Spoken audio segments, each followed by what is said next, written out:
Hello, I'm Councillor Sam Rowlands. I have the Cabinet responsibility for finance and resources here at Conwy at County Borough Council.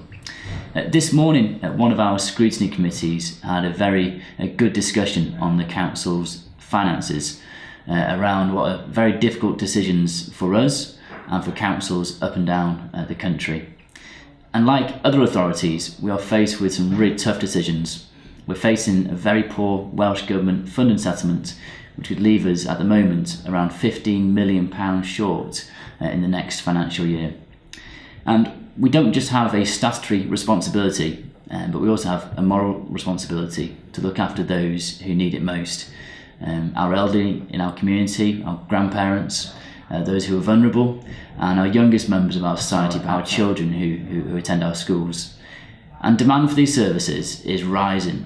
Regulation and the statutory elements of that is increasing, but our funding continues to reduce. It's an unhealthy combination for those who need it most.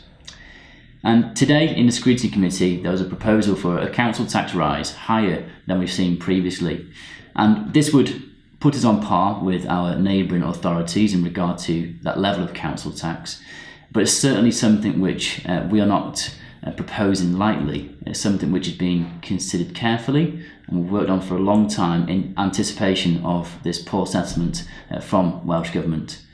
And today is one step in the decision-making process. It's certainly not the end of the story, and as Cabinet we'll be discussing this further next week. Also next week we should have some further news, as we'll be waiting for the provisional settlement which will be decided on the 9th of October. Thank you.